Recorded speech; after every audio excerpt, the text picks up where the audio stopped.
அன்பும் இரக்கம் இருந்த பரம தகப்பனை நன்றியோடு ஞான நாளைக்காக நன்றி செலுத்துகிற கர்த்தாவே. அப்பா, இவன நேரம் உடைய பிரசனம் எங்களை நிரப்புனதுக்காக நன்றி செலுத்துகிற கர்த்தாவே. அப்பா, வந்திருக்கிற ஒவ்வொருவோடு அடிமையோடு ஆண்டவரே, ஆவியானவரே, நீங்க என்ன பேச சித்தம் இருக்கிறீரோ அந்த ஒரு அடிமை மறைத்து நீங்க இடைப்படுங்க. உங்க நாமம் ஒன்றே மகிமைப்படட்டும்.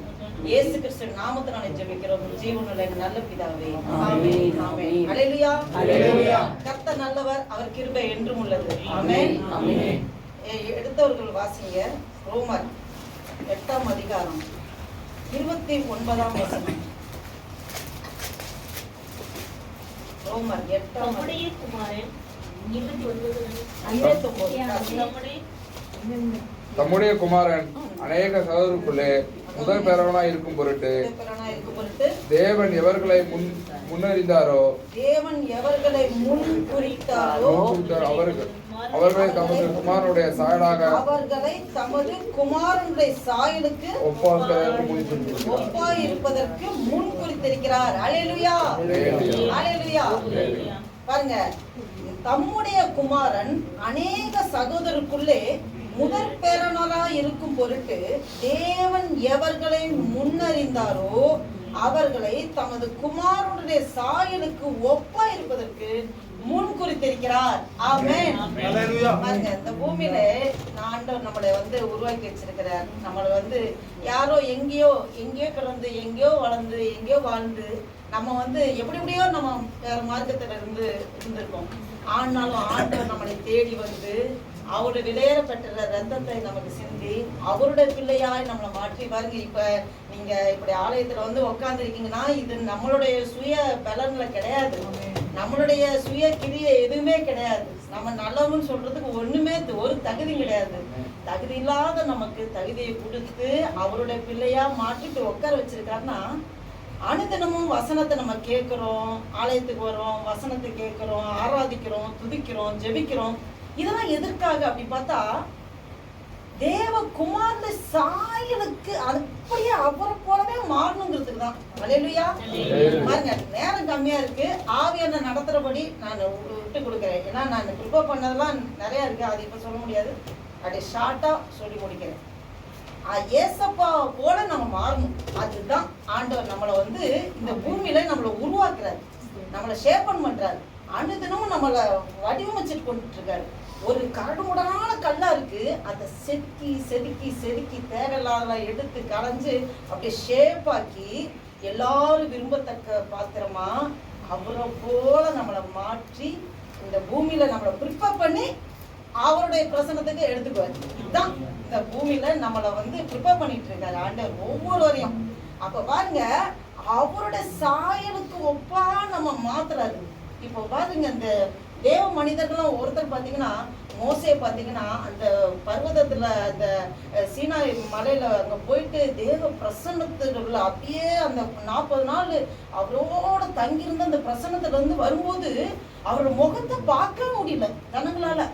அவ்வளவு பிரகாசமா இருந்தான். அப்ப தேவ சமூகத்துல இருந்துட்டு 40 நாள் அந்த பிரசன்ஸ்ல இருந்துட்டு வரும்போது அந்த முகத்தை நார்மல் மனுஷனோட முகத்தையே பார்க்க முடியும்னா ஆண்டவர் எப்படி பிரசன்னம். அப்புறம் அவரை போல நம்ம மாத்துறாரு. அவரோட சமூகத்துல இருந்து அந்த வேதத்தை தியானிக்க இந்த வேதத்தை படிக்கிறது மட்டும் இல்ல, தியானிக்கிறது மட்டும் இல்ல, அனுதினம் நம்ம வாழ்க்கையில அப்படியே அபியாசம் முடிக்கும் போது அவரையே பிரதிபலிக்கிறோம். இல்லையா? எப்படி சூரியன் இருக்கு, சூரியன் ஆண்டவர் உருவாக்குறாரு, சந்திரனை உருவாக்குறாரு. சந்திரனுக்கு ஒரு ஒளியும் கிடையாது, சூரியனுக்கு அவ்வளவு பிரகாசத்தை ஆண்டவர் கொடுக்குறாரு. ஆனா அந்த சூரியனோட பிரகாசத்தை பிரதிபலிச்சுதான் சந்திரன் இரவு நேரத்துல ஒளி கொடுக்குது. அல்லேலூயா. அது மாதிரிதான் நம்ம ஆண்டவர் தான். அவரோட பிரசனம் மகிமையா இருக்கு. அவரையே நோக்கி பார்த்து அவரையே தியானிச்சு அவரையே அன்றாட வாழ்க்கையில நம்ம குடும்பத்திலையும் சரி, வேலை ஸ்தலத்திலையும் சரி, நம்மளோட உறவுகளையும் சரி, எல்லா வேலையிலையும் நமக்குள்ள தேவன் இருக்காரு, கிறிஸ்து நமக்குள்ள இருக்கிறாரு, நம்ம அவரை பிரதிபலிக்கணும், அவரை போல மாறணும்னு சொல்லி அனுதினமும் நம்ம செயல்படுத்தும் போது அந்த பிரகாசத்தை நம்ம அப்படியே நம்மளை பார்க்கும் போது கிறிஸ்துவ பார்ப்பாங்க. அல்லேலூயா. பாருங்க, அதுக்கு ஆண்டவர் மலை பிரசங்கத்துல முதலாவது சொல்றது பாத்தீங்கன்னா அந்த வாக்கிய வசனங்கள் இருக்கு மலை பிரசங்கத்துல இல்லையா. மத்தேயு 5ல அதுல ஃபர்ஸ்ட் சொல்லிக்கிறது ஆவியில் எளிமை உள்ளவர்கள் பாக்கியவான்கள். அத ஒருத்தங்க சத்தமா ஆவியில் எளிமை உள்ளவர்கள் பாக்கியவான்கள் பரலோக ராஜ்யம் அவர்களுடையது. ஹalleluya. அப்ப ஆவியில் எளிமை உள்ளவர்கள் பாக்கியவான்கள் பரலோக ராஜ்யம் அவர்களுடையது. பாருங்க, ஆண்டவரை பத்தி இயேசு கிறிஸ்துவை பத்தி நிறைய நம்ம நினைப்போம். என்னன்னா அவரோட வல்லமை, அதிகாரம், பவர் எல்லாத்தையும் தியானிப்போம். ஆனா அவர் வாழ்க்கை சரித்திரத்தை அப்படியே ஒரு கிளான்ஸ் அப்படியே பார்த்துட்டே வரணும். மத்தேயுல எடுத்துட்டீங்கன்னா அந்த ஸ்டார்டிங் டு எண்டு வரைக்கும் அவர் பிறந்ததுல இருந்து அவர் வளர்ந்த இடம், அவர் செய்த ஊழியத்தின் பாதைகள், அவருக்கு உள்ள சீசர்கள் எல்லாம் பார்த்தா ரொம்ப எளிமையா, ரொம்ப அவரோட உபதேசம் பார்த்தோன்னா ரொம்ப எளிமையா இருக்கும். மக்கள் எல்லாம் புரிஞ்சுக்கிற மாதிரி. பாத்தீங்கன்னா அவர் வளர்ந்த இடம் கலிலேயா, நாசரேத்துல. அந்த நாசரேத்துல இருந்து ஒரு நன்மை வருமான்னு சொல்லி கேட்பாங்க. நாசரேத்துல இருந்து ஒரு தீர்க்கதரிசி வர முடியுமா, ஒரு நன்மை கிடைக்குமா அப்படின்னு சொல்லுவாங்க. அந்த அளவுக்கு நாசரேத்து ஒரு புறஜாதி மார்க்கத்துல உள்ள தொழிலாளர்கள் பெரிய ஹைவேவா இருக்கிற இடத்துல ஒரு சாதாரண பாமர இது. அப்ப அந்த இடத்துல இருந்து ஒரு நன்மை கிடைக்குமான்னு சொல்ற இடத்துலதான் ஏசப்பா அங்கதான் வாழ்ந்திருக்காரு. அல்லேலூயா. பாருங்க, அந்த நாசரேத்து ஊர்ல இருந்துட்டு அவரு அதுல இருந்துதான் அவருடைய எளிமை ரொம்ப எளிமையான. இப்ப ஆவியில் எளிமை உள்ளவர்கள் பாக்கியவான்கள் சொல்லிட்டா அந்த எளிமைன்னு சொல்லும்போது நமக்கு அது தெரியாது, போர்னஸா இல்ல இல்லாமையா, அப்படி கிடையாது. அது எளிமைனா ஒரு தாழ்மை, ஹம்பிள்னஸ். இதுக்கு எதிர்மாறான வேர்டை சொன்னாதான் இந்த எளிமைக்கு என்ன அர்த்தம் புரியும். இதற்கு எதிர்மாறா என்னன்னா சொல்லலாம், பெருமை, அகம்பாவம், செருக்கு, மனவேட்டிமை, இருதய கடினத்தனம், முரட்டுத்தன்மை, ஆணவம், மிதமிஞ்சிய தன்னம்பிக்கை, பகட்டு, பந்தா, பிடிவாதம், இதெல்லாம் சொல்லலாம். ஏன்னா இதுக்கு எதிர்ப்பாக சொல்லும்போது அப்ப எளிமைக்குள்ள அர்த்தம் நல்லா தெரிஞ்சிடும். அல்லேலூயா. அப்ப பாருங்க, ஆண்டவருடைய வாழ்க்கை சரித்திரத்தை நம்ம பார்க்கணும். நம்ம ஒவ்வொரு நாளும் அவரை போல மாறணும்னா அவரோட சுபாவங்கள் நம்மளோட சுபாவமா மாறணும். நம்ம சுய சாகணும். எப்ப ஆண்டவர் இயேசு கிறிஸ்து நம்மளை தேடி வந்தாரோ, எப்ப நம்ம ஆண்டவர்கிட்ட ஒப்பு கொடுத்தோமோ, சிலுவையில நம்ம அறையப்பட்டாயிற்று. நம்ம பழைய மனுஷன் சிலுவையில அறைந்தாயிற்று. நமக்குள்ள இருக்கிறது கிறிஸ்து. இந்த சரீரமே நமக்கு சொந்தம் இல்லை, இது அவரோட சரீரம். நமக்குள்ள கிறிஸ்து இருக்கிறாருன்னா அனுதினமும் வெளிப்படுத்தினா அவரோட சுபாவம் நம்மளோட சுபாவம் மாறணும். அப்ப எளிமை, ஆவின் எளிமை உள்ளவர்கள் பாக்கியவான்கள் பரலோக ராஜ்யம் அவர்களுடையதுன்னா, அப்ப அந்த ஆவின் எளிமையை பத்தியே நம்ம தியானிக்கிற மாதிரி அந்த மேத்யூ நீங்க எடுத்துக்க மத்தேயுல பாத்தீங்கன்னா அப்படியே ஆர்டரா பார்த்தா ஒவ்வொன்றா ஆண்டவர் நடத்துவாரு. அவருடைய அந்த எளிமையான தன்மையை ஒவ்வொரு டைமும் நமக்கு அதை நம்ம தியானிக்க நம்மளும் அதே மாதிரி சுபாவத்துல மாறுறதுக்கு ரொம்ப ஈஸியா இருக்கும். பாருங்க, அந்த சீசர்கள் பாத்தீங்கன்னா முக்காவாசி அவங்க கலிலேயர்கள். அவருடைய முதல் அற்புதம் அந்த காணவர் கல்யாணத்துலதான் அற்புதம் நடந்துச்சு. சரியா? அப்ப அந்த கலிலேயானது ஒரு அற்புதம் நடக்குமா அப்படின்னு பார்த்தா, ஆண்டவர் அந்த கலிலே அந்த நாசரேத்துல ஆண்டவர் அங்க வளர்ந்து அங்குதான் முதல்ல அற்புதம் செய்யறாரு. அங்கிருந்துதான் சீசர்களை தெரிஞ்சுக்கிறாரு. இன்னும் சீசர்கள் பார்த்தா ரொம்ப படிச்சவங்க அப்படின்னு ரொம்ப இல்லை, ரொம்ப இந்த மீன் பிடிக்கிறவர்கள் அந்த மாதிரி ரொம்ப அவங்க பாத்துங்க. அந்த எளிமை, அந்த ஏசப்பாவை அவங்க பாக்குறாங்க. அந்த சீசர்களும் என் பின்ன வா அப்படின்னாலும் உடனே வந்துடுறாங்க. வளைய போட்டு வந்துடுறாங்க, ஓட்ட விட்டு வந்துடுறாங்க. இது சாதாரண விஷயம் இல்ல. நம்ம இங்க ஒரு 500 கேடி 600 கேடி சேலரி வாங்கிட்டு இருக்கோம்னு வச்சுக்கோங்களேன். ஆண்டவர் நமக்கு உள்ளத்துல உணர்த்தி நீ என்னோட ஊழியத்தை செய்ய எல்லாம் விட்டுட்டு வானா நம்ம யோசிச்சு பார்க்கணும், நம்ம எந்த அளவுக்கு விட்டுட்டு வரோம். அது மாதிரிதான் அவங்க ப்ரொஃபஷனலே அதான். அந்த போட்டை விட்டுட்டு அதை மீன் பிடிக்கிறது, அதை விட்டுட்டு வராங்க. வலைய பழுது பட்டு இருக்காங்க. ஆண்டவர் என் பின்ன வாங்கினோட அப்படியே வலையில போட்டு அப்படியே பின்னாடி போறாங்க. பாருங்க, நமக்கு மிஷினரிகள் நிறைய பேர் இருக்காங்க. எத்தனையோ மிஷினரி நம்ம ஸ்டோரி பார்க்குறோம், யூடியூப்ல பார்க்குறோம், இந்த செய்தி கேட்குறோம். மிஷினரிகளோட தாகம், அவங்களோட அர்ப்பணிப்பு, அவங்க ரத்த சாட்சியம் மறிச்சது, அதை பார்த்துட்டு நமக்குள்ள ஒரு டெம்டேஷன் நம்மளும் அது போல வரணும்னு வாஞ்சிக்கிறோம். ஆனா அந்த காலத்துல அப்படி யாரையும் அவங்க மிஷினரி யாரும் பார்க்கல, ஏசப்பாதான் பார்த்தாங்க. இல்லையா? அந்த சீசர்களுக்கு அப்படி ஒரு எண்ணம் எப்படி வரும்? பின்ன வாங்கினோடனே உடனே வந்துடுறாங்க. பாத்தீங்களா அந்த அர்ப்பணிப்பு? எல்லாத்தையும் விட்டுட்டு வந்தேனே பேதுரு சொல்றாங்க இல்லையா? அப்ப எல்லாத்தையும் விட்டுட்டு வந்தா அது கண்டிப்பா அதுக்கான பிரதிபலன் மிகுதியா இருக்கு. அப்ப அந்த இன்னும் டாக்ஸ் கலெக்டர் இதை பாக்குறோம். அப்ப பாத்தீங்கன்னா அவரு அந்த ப்ரொஃபஷனை விட்டுட்டு வராங்க. அப்ப பாருங்க அந்த அவங்களுக்குள்ள ஒரு அந்த எளிமை தன்மை ஆண்டவர் வழியில அப்ப அவங்க வந்து ருசிச்சிருக்காங்க ஆண்டவரோட அன்பை. இன்னும் சுவிசேஷம் நிறைய அவர் வந்து உபதேசங்கள் அவருக்கு சொல்லி கொடுக்கும்போது பாமர மக்கள் புரிஞ்சுக்கிற மாதிரி ஈஸியா சொல்லித்தர. பரலோக ராஜ்யம் எப்படிப்பட்டது பாத்தீங்கன்னா அந்த வந்து ஒரு விதையை சொல்றாரு, விதைக்கிறவனுடைய ஊமையை சொல்றாரு. விதையை பத்தி அந்த 13ஆம் அதிகாரத்துல 6 ஊமைகள் அது பாத்தீங்கன்னா அது வந்து விதைக்கிறவனை பத்தி சொல்லப்பட்டிருக்கு. விதை கடுகு விதையை பத்தி சொல்றாரு. புளித்த மாவு, ஒரு ஸ்திரீ வரா மாவை எடுத்து புளிச்சு அது ஒரு இதுல மாற்றும் போது ஃபுல்லா எல்லாமே புளிக்குது. ஈஸியா எல்லாருக்கும் புரியுது. அப்போ வந்து மீன் வலையை பத்தி சொல்றாரு, அந்த வந்து பொக்கிஷத்தை பத்தி சொல்றாரு. எல்லாமே ஈஸியா மக்களுக்கு புரியுற மாதிரி வசனத்தை ஈஸியா சொல்றாரு. அப்ப பாருங்க இன்னும் பரலோக ராஜ்யம் ஒருவன் சிறு பிள்ளையை போல மாறணும்னு சொல்றாரு. அல்லேலூயா. சிறு பிள்ளையை போல மாறணும், கள்ளங்கபடமற்ற இருதயம். அதான் ஆண்டவர் நேசிக்கிறாரு. நம் பெருமை, மேட்டிமை, அகம்பாவம் இதெல்லாம் சின்ன பிள்ளைகளுக்கு இருக்கவே இருக்காது இல்லையா?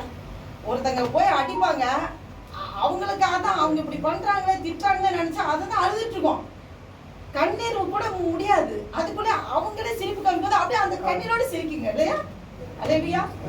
அப்ப யாராவது ஏதோ சொல்லிட்டு என்ன சொல்லிட்டாங்களேன்னு சொல்லிட்டு முகத்தை திருப்புறதும் இது பண்றதும் 4 நாள் பேசாம இருக்கிறதும் சர்ச்சுக்கு தான் வருவாங்க, ஒரே கம்யூனியன் எடுப்பாங்க, எல்லாம் ஒன்று கூடி ஒரே மனதோட எடுக்கிற இடத்துல மூஞ்சி திருப்பிட்டு போறதும் அப்படி போறதும் இதெல்லாம் ஆண்டவர் பாக்குறாரு இல்லையா? அப்படி ஆண்டவர் அப்படி நேசிக்கிற சிறு பிள்ளை போல மாறணும்னு சொல்லி அதான் ஆவியின் எளிமை உள்ளவர்கள் பாக்குறாங்க. பாருங்க இன்னும் நிறைய காரியம் நமக்கு வந்து நான் நிறைய ப்ரிப்பேர் பண்ணேன். ஆனா இப்ப டைம் இல்லாதனால நான் வேகமா போறேன். நமக்கு அவரோட குடும்ப பின்னணி பாருங்க. ஏசப்பாவோட குடும்ப பின்னணி பார்த்தா 7 பிள்ளைகள் இருக்கிறாங்க. மரியாளுக்கும் யோசேப்புங்க அதான் ஆண் பிள்ளைகள் 5, பெண் பிள்ளைகள் 2 போட்டுருக்கு.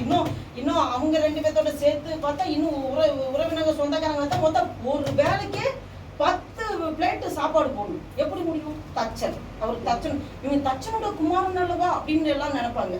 அவரும் ஒரு தச்சனாங்க. அவர் ஒரு எளிமையா ஒரு தோற்றத்தோட அவருடைய பேக்ரவுண்ட் ரொம்ப சொல்ற மாதிரி ரொம்ப இப்ப நம்ம பேக்ரவுண்ட் சொல்லணும்னா பெருசா அடிக்கிட்டு அப்படி இப்படின்னு சொல்லி ஒருத்தனும் பேசுவாங்க.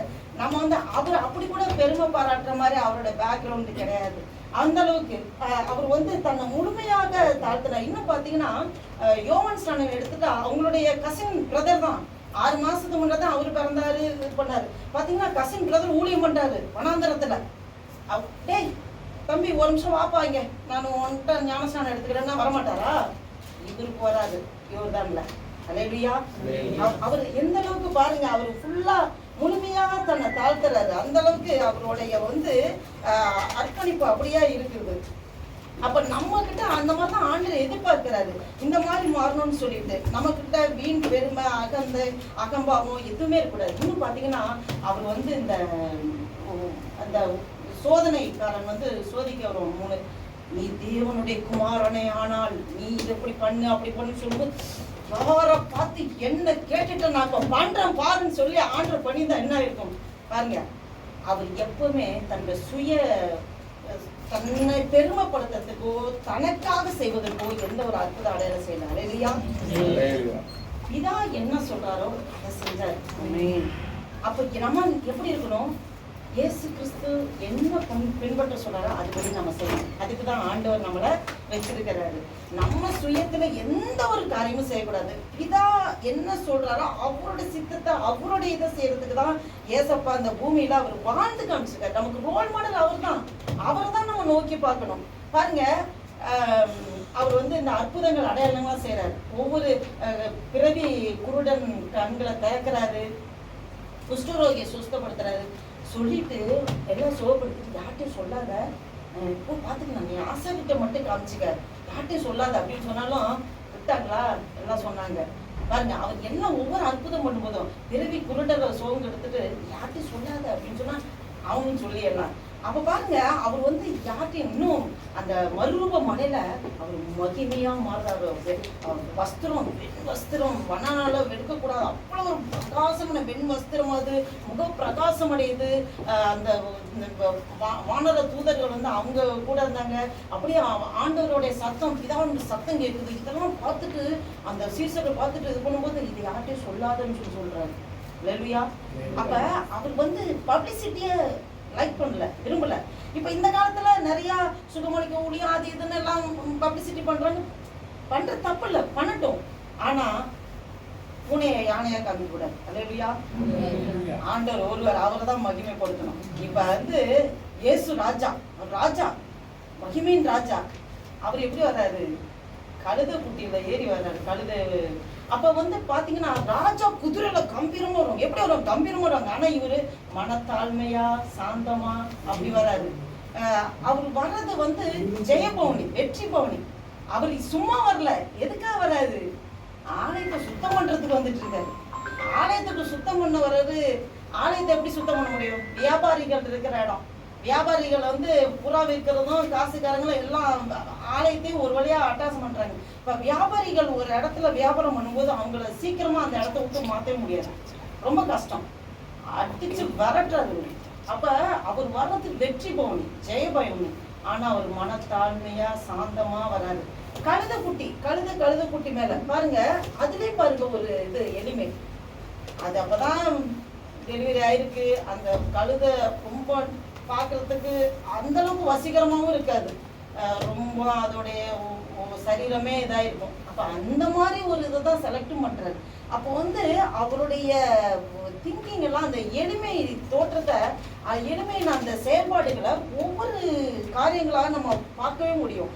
இன்னும் நெறிந்த நாணலை முறிக்காமலும் மங்கேறி தெரிய அணைக்காமலும் அவர் வந்து அந்த யாரையும் அற்பமா நினைக்கிறதுல, யாரையும் கேவலமா பார்க்கறதுல, அதுக்கு ஏதாவது ஒரு விதத்துல அதுக்கு ஒட்டு போட்டு கனெக்ட் பண்ணி எப்படியாவது அது வந்து முன்னேற்று கொண்டு போகணும்னு தான் நினைக்கிறாரு. இன்னும் பாத்தீங்கன்னா அந்த இது பரிசேயர் சதிசேயர் அவங்கள வந்து அந்த வேதபாரகர் பரிசேயரை வந்து 8 ஐயோ பக்கம் சொல்றாரு. ஐயோ ஐயோ உங்களுக்கு ஐயோ. அதுல ஒரு காரியம் வந்து நீங்க வந்து என்ன காப்பு நாடாக்களை அகலமாக்கி அதை வந்து என்ன சொல்றாருன்னா, அந்த காலத்துல நியாய பிரமாணத்தெல்லாம் ஒவ்வொரு இதா கட்டி அதை வந்து நீங்க மறக்காம இருக்கிறதுக்கு இடுப்புல இது பண்ணிக்கிங்க, முடிச்சு போட்டு வச்சுக்கோங்க அப்படின்னா, இவனுங்க என்ன பண்றாங்க? அது பெல்ட் சின்ன பெல்ட்டா போடலாம், பெரிய பெல்ட்டா அப்படியே போட்டு அப்படியே தொங்கல நல்லா பெருசா இது வரைக்கும் தொங்க விட்டு அப்படியே பெருசா ஷோக்கு அப்படி காமிக்கிறாங்க. ஆண்டவர் அதுதான் எதிர்க்கிறாரு. நீங்க எப்படி பண்றீங்க? நியாய பிரமாணத்தை, கட்டளைகளை, கற்பனைகளை நீங்க மறக்காம இருக்கிறதுக்கு சின்ன சின்ன முடிச்சா அப்படி கட்டி வச்சுக்கோங்க அப்படின்னு சொல்லி சொன்னதா. அது வந்து அவங்க அதை பெருசா பிரமாண்டமாக்கி எல்லாரும் தன்னை இது பண்ணணும் அந்த ஷோக்கு காமிக்கிறத ஆண்டவர் ஒருபோதும் விரும்புறது தேவன் கிடையாது. பாருங்க, இதெல்லாம் பண்ணிட்டு அந்த ஒருத்தர் வராரு, லாயர், அட்வொகேட். அவர் வந்து இயேசுவே நல்ல போதகரேன்னு சொல்லி சொல்றாரு. நீ அப்பா என்ன நல்லவன்னு சொல்ற? அவர் பாருங்க, அவர் தேவன். அந்த தேவத்துவத்தை அந்த டைம்ல இது பண்ணிட்டு மானிட ரூபத்தை அது சொல்றாரு. அவர் வந்து நல்லவர். இதா ஒருத்தர் நல்லவங்க யாருமே கிடையாது. அப்ப இந்த காலத்துல நிறைய பேர் அம்மா சுயநீதியில வாழ்ந்துட்டு இருக்காங்க. நான் பண்றது கரெக்ட், நான் பண்றது பர்ஃபெக்ட், என்ன மாதிரி இது கிடையாது, நான் தேவனோட அப்படி இப்படி இருக்கேன் அப்படி இருக்கேன். நம்ம எந்த அளவுக்கு தாழ்த்துறோமோ ஆண்டவர் உயர்த்துவார். அல்லேலூயா. ஆண்டவரே அவர் தன்னையே நல்லவங்கன்னு சொல்லும் போது நம்ம எப்படி நம்மளுடைய கிரியைகள், நம்ம செயல்பாடுகள் நல்லதுன்னு சொல்ல முடியும்? ஆண்டோட கிருபை ஒவ்வொரு நாளும் நம்மளை வழி நடத்துது. அவரை மட்டும்தான் நம்ம நோக்கி போகணும். அவரை பார்க்கிற முகங்கள் பிரகாசம் அடைந்தன, வசனத்துக்கு நடுமுறையே நோக்கி பார்ப்பீங்கன்னு சொல்லிக்கிறார். அல்லேலூயா. அப்ப நம்ம அப்படிப்பட்டவர்களாக நம்ம இருக்க வேணும். கடைசியா நம்ம டைம் ஆகுது, நான் சொல்லி முடிக்கிறேன். அவர் கடைசியா ஒண்ணு பண்றாரு. அந்த வாழ்க்கையில ஒரு இறுதி கட்டத்துக்குள்ள வரும்போது அவர் வந்து சீலை எடுத்து இடுப்புல கட்டிட்டு சீசரோட கால்களை கழுவுறாரு. பாருங்க, சீசரோட கால்களை கழுவும்போது அவரு நமக்கு ஒரு மாதிரியை காமிக்கிறாரு. ஒரு வீட்டுல ஒரு சர்வெண்ட் கூட காலை கழுவ மாட்டாங்க. அந்த காலத்துல அந்த யூத ஜனங்கள் இருக்கிற இடத்துல சர்வெண்ட்டுகள் வந்து அந்த வீட்டு வேலைகளை அதான் செய்வாங்க, காலை கழுவ மாட்டாங்க. காலை கழுவுறங்க யாருமா? அடிமைகள் தான் காலை கழுவுறாங்க. அவர் வந்து அந்த அடிமையின் ரூபத்தை எடுக்கிறாரு. அவர் அந்த அளவுக்கு தன்னை வெறுமையா தாழ்த்துறாரு. இன்னும் பிலிப்பியர் 2ஆம் அதிகாரம் 6-7 வசனத்துல பார்த்தோம்னா, அவர் தேவனுடைய ரூபமா இருந்தும் தேவனுக்கு சமமாய் இருப்பதை கொள்ளையாடின பொருளாக எண்ணாமல் தம்மை தாமே வெறுமையாக்கி அடிமையின் ரூபம் எடுத்து மனுஷ சாயலானார். அவர் மனுஷ ரூபமாய் காணப்பட மரண பரியந்தம், அதாவது சிலுவையின் மரண பரியந்தம் கீழ்ப்படிந்தராகி தம்மை தாமே தாழ்த்தினார். ஆதலால் தேவன் எல்லாவற்றின் மேலாக அவரை உயர்த்தி, ஹல்லேலூயா, உயர்த்தி அவர் அழகு பார்க்கிறார். பாருங்க, இதே மாதிரிதான் ஆண்டவர் நமக்கு காமிச்சு கொடுத்திருக்கிறார். அவர் தன்னைத்தானே வெறுமையாக அடிமையின் ரூபம் எடுத்த அந்த சீசரோட கால்களை வரைக்கும் கழுவுறாரு. இதை விட வேற என்ன வேணும்?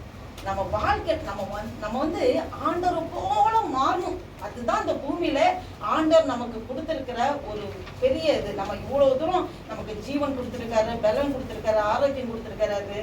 அவரை போல மாறுதுக்கலாம். ஒரே ஒரு சம்பவம் சொல்லி முடிக்கிறேன். ஒரு பைபிள் ஸ்டடி ஒன்று நடக்குது. பைபிள் ஸ்டடியில ஒரு சிச்சுவேஷன், ஆண்டவர் இயேசு கிறிஸ்து அப்படி கூட்டமா போயிட்டு இருக்காங்க. அந்த டைம்ல பெரும்பாடு ஸ்திரீ அப்படியே தவுந்து அந்த கூட்டத்தை நெரிசல்ல அந்த வஸ்திரம் தொட்ட அற்புதம் நடக்குன்னு போய் தொடும்போது, விசுவாசத்தை வரும்போது அற்புதம் நடக்குது. அந்த அற்புதம் நடத்தி யாரு வலிமை புறப்பட்டதான் கேட்கும்போது அப்போ அந்த ஸ்திரீ முன்னாடி வைக்கிறாங்க. அப்பதான் அந்த ஆலய அந்த ஜபாலய தலைவர் அவரோட பொண்ணு வீட்டுல மரண படுக்கையில எதிர்ப்பு பண்ணும்போது உள்ள செத்துட்டான்னு சொல்றாங்க. அப்படியே ஸ்ட்ரக் ஆகிட்டு நிற்குது. இந்த சம்பவத்தை கண்ணு முன்னாடி வச்சுக்கோங்க. நீங்க வந்து அந்த கூட்டத்துக்குள்ள ஒரு ஜனங்களா இருக்க மாதிரி நினைச்சுக்கோங்க. ஒருத்தருக்கு இன்னொருத்தருக்கு வந்து நீங்க தான் அந்த பெருமாடுல ஸ்திரியா நினைச்சுங்க. நீங்க எப்படி நினைப்பீங்க? நீங்க தான் இயேசு கிறிஸ்து நினைச்சுக்கீங்க. ஒவ்வொருத்தருக்கும் ஒரு கேரக்டர் கொடுக்குறாங்க. அதுல ஒரு பர்சனுக்கு வந்து நீங்க தான் இயேசு கிறிஸ்து, அந்த கூடுகளை நீங்க தான் இயேசு கிறிஸ்துனா நீங்க என்ன மாதிரி தாட்ல இருப்பீங்கன்னு சொல்லி அப்படி சிந்திக்கிற ஒரு ஒரு இதை கொடுத்துட்டாங்க, ஹோம்ஒர்க். அவர் வந்து இருக்கிறது கவர்மெண்ட் ஹாஸ்பிட்டல்ல. நம்ம ஊருக்கு கவர்மெண்ட் ஹாஸ்பிட்டல் எப்படி இருக்கும்? அவர் ஒரு நர்ஸ். அப்படி இருக்கும்போது நர்ஸ் எவ்வளவு சூப்பரா கவர்மெண்ட் ஹாஸ்பிட்டல்ல கேர் கொடுப்பாங்க இல்லையா?